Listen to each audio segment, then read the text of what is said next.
আল্লাহ তাআলা বলছেন যে বান্দা, আমি তোমাদেরকে আদর করে মহাব্বত করে বানিয়েছি জান্নাতে দেওয়ার জন্য। তুমি যখন আমার হুকুম মানবা, আমি তখন তোমাকে আর রহমান ভাষা দেখাবো। সুবহানাল্লাহ।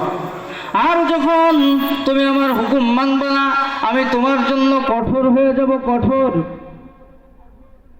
দুনিয়ার মধ্যে যদি পিতা একটু শাসন করে, তাহলে মায়ের কাছে গিয়ে সান্ত্বনা পাওয়া যায়।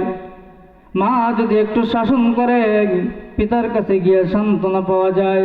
ও মুসলমান, কিয়ামতের ময়দানে কঠিন মুসিবতের দিনে আল্লাহ যদি নারাজ হয়ে যায়, দুনিয়ার কোনো দরবারে, ওইখানে কোনো দরবারে গিয়া সান্ত্বনা পাইবা না। এই জন্য মুসলমান, দুনিয়ার থেকে আল্লাহর হুকুম আহকাম মানতে হবে, রসুলের সুন্নাহ মানতে হবে। লাকাদ কানা লাকুম ফি রাসূলিল্লাহি উসওয়াতুন হাসানাহ। আপনার আমার আইডল মডেল হবে মুহাম্মদ সাল্লাল্লাহু আলাইহি ওয়াসাল্লাম। ও মুসলমান, লিবাসুস সালিহিন, আপনার আমার পোশাক যেমন হবে, আপনার আমার চরিত্র তেমন হবে। কথা বলেন ঠিক কিনা? প্যান্ট শার্ট আর টাই যদি হয়, পিকআপ মোড়ানোর লাইনও খারাপ হয়। কথা কন ঠিক কিনা? যদি লম্বা জুব্বার টুপি হয়, তাহলে সে কোনোদিন দাঁড়ায় পেশাব করতে পারে না। কথা বলেন ঠিক কিনা? তাহলে আপনার সন্তান কোথায় দিবেন? প্যান্ট শার্ট আর টাইট দিকে, নাকি লিবাসুস সালিহিন মাদ্রাসার রঙে রঙিন করবেন? রাজি আছেন তো ইনশাআল্লাহ? আপনার সন্তানকে আলেম বানাবেন, রাজি আছেন তো ইনশাআল্লাহ?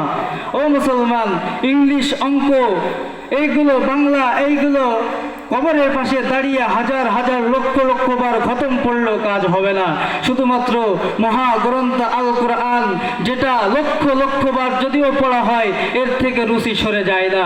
এমন একটি কোরআন, আল্লাহ তাআলা বলছেন, যদি কেউ একটা হরফ তেলাওয়াত করে, আমি আল্লাহ তাআলা তার আমলনামায় 10টি নেকি লিখে দেয়। সুবহানাল্লাহ। যদি কেউ আলিফ লাম মিম তেলাওয়াত করিয়া নেয়, আল্লাহ তাআলা তার আমলনামায় 30 নেকি লিখে দেন। সুবহানাল্লাহ বলতে পারবো? গাঠির খাই আর কত কব। ও মুসলমান, তাহলে আপনার আমার সন্তান কোথায় দেবেন? কথা কয় না। আমার ভাষা বাংলা, আপনাদের ভাষা বাংলা। কথা না বোঝার কোনো সিস্টেম আছে? কবরখানায় ওয়াজ চলে না? কবরখানায় ওয়াজ চলে? মুর্দাররা কতদিন ওয়াজ শোনে না, তাদেরকে একটু বয়ান করে শোনায়, এমন হয়েছে নাকি কোনোদিন? তাহলে আপনারা সকলে মুর্দা নাকি জিন্দা? তাহলে কথা বলতে হবে।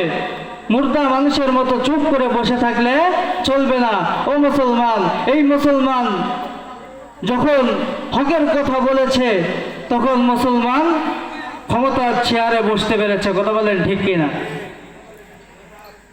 এই মুসলমান ছেলে একসময় বিরিয়ানি খাওয়ার পার্টি, আজকে মুসলমান হয়ে গেছে বাইরানি খাওয়ার পার্টি। কথা বলেন ঠিক কিনা? শুধুমাত্র কথা না বলার কারণে। আল্লাহ তাআলা বলছেন আর রহমান, যে আমি আল্লাহ তাআলা দয়া দেখাবো ততক্ষণ, যতক্ষণ আমার ইবাদত করবা ততক্ষণ। যখন আমার ইবাদতের বাইরে চলে যাব, আমি আল্লাহ তাআলা তোমাকে দয়া দেখাবো না। আমি তোমাদের জন্য একটি অস্ত্র বানিয়ে রেখেছি, সেটার নাম হচ্ছে জাহান্নাম। আর তুমি বান্দা যদি ওই জাহান্নামকে ভয় করো, তাহলে ইয়া আইয়ুহাল্লাযীনা আমানুত্তাকুল্লাহ, তাহলে আমি আল্লাহকে ভয় করা হয়ে যাবে। যেমন পুলিশকে দেখে আমরা দৌড়াই না, পুলিশের অস্ত্র দেখে আমরা দৌড়াই। কথা বলেন ঠিক কিনা? আল্লাহ তাআলা বলছেন যে বান্দা, আমি তো তোমাদেরকে আদর করে